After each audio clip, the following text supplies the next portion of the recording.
జనసేన మళ్ళీ రీమూవ్మెంటం ఇక్కడ స్టార్ట్కి అది ఒక వేదిక చేసుకుంటారనేది మనం చూడాలి.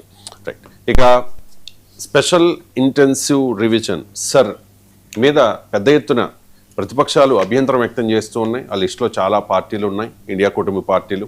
అవును, కాంగ్రెస్ ఉంది, ముఖ్యంగా డిఎంకే ఉంది, టీఎంసీ ఉంది. 90 లక్షల ఓట్లు తొలగించారు, మొత్తం 12% ఓటు మేము బలంగా ఉన్న, అంటే టీఎంసీ బలంగా ఉన్న చోట్ల ఎక్కువగా కావాలని తొలగించారు, అందుకే మేము ఓడిపోయాము అని చెప్పి మమతా బెనర్జీ కూడా చాలా సందర్భాల్లో ఈ మధ్య ఫలితాలు వచ్చిన తర్వాత చెప్పారు. అండ్ చాలా పార్టీలు అపోజ్ చేస్తున్నాయి. తెలంగాణ విషయానికి వచ్చేసరికి రేవంత్ రెడ్డి అప్రమత్తం చేస్తూ ఉన్నారు క్యాడర్ని. బీఆర్ఎస్ పార్టీ నుంచి కేసీఆర్, కేటీఆర్, హరీష్ రావు కూడా మాట్లాడుతూ ఉన్నారు, సర్ విషయంలో జాగ్రత్తగా ఉండండి అని చెప్పి. ఇక ఆంధ్రప్రదేశ్ విషయానికి వచ్చేసరికి జగన్మోహన్ రెడ్డి శ్రేణుల్ని అప్రమత్తంగా ఉండండి అని చెప్పి పదే పదే చెప్తూ ఉన్నారు. ఇక విచిత్రంగా ఎన్డీఏ పార్టీలో చాలా కీలకమైన తెలుగుదేశం పార్టీ కూడా చంద్రబాబు నాయుడు కూడా చెప్తూ ఉన్నారు, చాలా అప్రమత్తంగా ఉండాలి, అప్రమత్తంగా ఉండండి, మన ఓట్లు తీయించేందుకు గొడ్డలి పార్టీ యత్నిస్తుంది, ప్రతి స్థాయిలో జనసేన బీజేపీలతో కలిసి వెళ్ళాలి అని చెప్పేసి. ఏంటి చంద్రబాబు నాయుడు గారు కూడా ఎందుకు అనుమానం? అంటే అనుమానం అని లేదు. ఈ స్పెషల్ ఇంటెన్సివ్ రివిజన్కి సంబంధించి ఈ ఓట్ల జాబితాలో ఉన్న కొన్ని రకాల తప్పులు, గతం నుంచి కంటిన్యూ అవుతున్న అవాయిడ్ చెయ్యని ఇష్యూస్ ఏవైతే ఉన్నాయో వాటన్నిటిని సెటరేట్ చేసి ఒక సమగ్ర ఓటర్ జాబితా తయారు చేయాలనేది దీని యొక్క ప్రధాన ఉద్దేశం. అయితే ఈ సర్ పేరుతో ఓట్లను తొలగిస్తున్నారు, హక్కు అంటే ఓటు హక్కు ఉన్న వాళ్ళని కూడా తొలగిస్తున్నారు, దీని వెనక కొంత రాజకీయం ఉందన్నది విపక్షాలు ప్రస్తావిస్తూనే ఉన్నాయి. కేంద్రంలో కాంగ్రెస్ పార్టీతో పాటు మిగతా పార్టీలు మాట్లాడుతూనే ఉన్నాయి. మనం బెంగాల్ లేటెస్ట్ ఎగ్జాంపుల్, బెంగాల్లో దాదాపు 90 లక్షల ఓట్లు తొలగిస్తే ఆ 90 లక్షల ఓట్లు తొలగింపు వెనక రాజకీయం జరిగింది, ప్రతిపక్షాల అనుకూల ఓట్లను తొలగిస్తున్నారు అని మమతా బెనర్జీ అందరూ కూడా అక్కడ ఇష్యూ చేశారు. ఈ పరిస్థితుల్లో ఇక్కడ తమిళనాడులో కూడా కొంత అక్కడ డిఎంకే వీళ్ళందరూ కొంత ఇష్యూ చేసిన వాతావరణం కొంత మనకు కనిపించింది. ఇక్కడ ఏంటంటే తెలంగాణలో ఈ నెల 25 నుంచి సర్వే జరగబోతుంది. ఆంధ్రప్రదేశ్లో కూడా ఈ సర్క్ సంబంధించి ఇంటింటి సర్వే ఆల్రెడీ స్టార్ట్ అయిపోయింది. ఈ సర్క్ సంబంధించి 1 కోటి ఓట్లు తీసేస్తున్నారు అని సీఎం రేవంత్ రెడ్డి నిన్న ప్రకటన చేశారు. ఆ పార్టీ శ్రేణులని ఆయన అలర్ట్ చేశారు. అలాగే బీఆర్ఎస్ నేత హరీష్ కుమార్ బూత్ లెవెల్ ఏజెంట్లు, పార్టీ నేతలు అలర్ట్గా ఉండండి, మన అనుకూల ఓట్లు తొలగించే ప్రమాదం ఉంది, ఖచ్చితంగా ఓట్లు తొలగిస్తారని ఆయన అన్నారు. అలాగే జగన్మోహన్ రెడ్డి, చంద్రబాబు నాయుడు కూడా జాగ్రత్తగా ఉండండి, అలర్ట్గా ఉండండి అని చెప్తున్నారు. అంటే ఇక్కడ జాగ్రత్తగా ఉండండి, అలర్ట్గా ఉండండి అంటే దీనికి సంబంధించి కేంద్ర ఎన్నికల సంఘం నిన్న ఒక వివరణ కూడా ఇచ్చింది. అంటే బిఎల్ఓలు వాళ్ళు ప్రతి సమస్యకు పరిష్కారం చూపిస్తారు, ఎన్యూమరేషన్ పత్రం తిరిగి ఇవ్వకపోతే ఏమవుతుంది, అలాగే ఏమేమి గుర్తింపు కార్డుల పరంగా ఉంటాయి అన్న అంశాన్ని కూడా నిన్న ఎన్నికల సంఘం దీని మీద ఒక వివరణ ఇచ్చింది.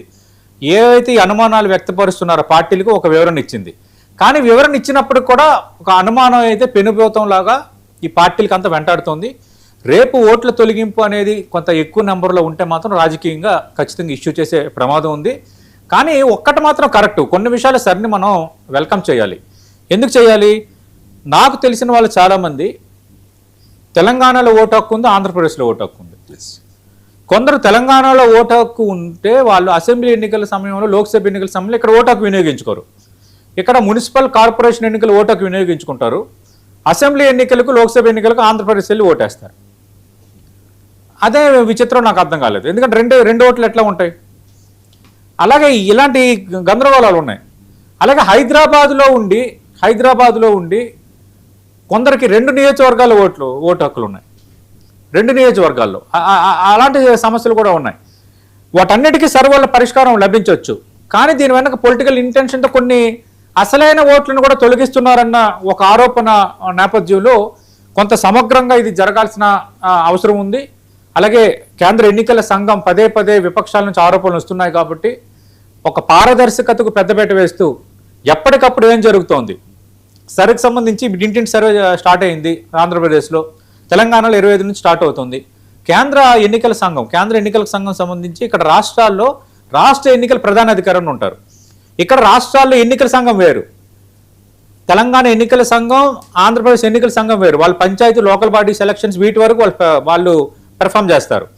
బట్ లోక్సభ, అసెంబ్లీ ఎన్నికలు, తర్వాత ఈ ఓటర్ల ఎన్యూమరేషన్, వీటన్నిటికి సంబంధించిన కేంద్ర ఎన్నికల సంఘం ఇచ్చేది రాష్ట్ర ఎన్నికల ప్రధాన అధికారిని ఒక ఐఏఎస్ ఉంటారు ఇక్కడ.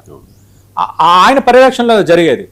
ఇక్కడ ఐఏఎస్ అయినప్పటికీ కేంద్ర ఎన్నికల సంఘం ఆరోపణలు ఉన్నాయి కాబట్టి ట్రాన్స్పరెంట్గా ఈ సర్వే అనేది జరగాలి. విపక్షాలు ఆరోపిస్తున్న అంశం నేపథ్యంలో కేంద్ర ఎన్నికల సంఘం కూడా ఒక జాబితా విడుదల చేసింది. మీకేమైనా అభ్యంతరాలు ఉంటే BLOలకి ఏ లెవెల్లో మీరు ఎలా రెస్పాండ్ అవ్వాలనేది.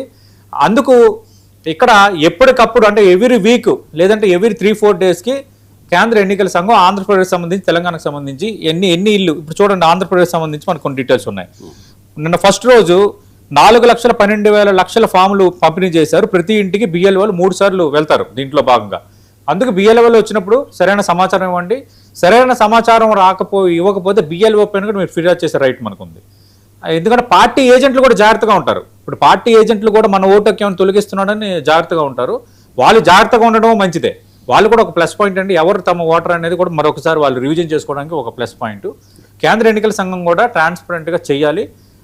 తొలగింపు అనేది బిగ్ సంఖ్యలో ఉంటే అది కేంద్ర ఎన్నికల సంఘం చేసింది కరెక్టే అయినా కూడా పెద్ద సంఖ్యలో మాత్రం తొలగిస్తే మాత్రం కొందరు ఆందోళన పడే అవకాశం ఉంది. ప్రధానంగా ఏంటంటే అక్కడ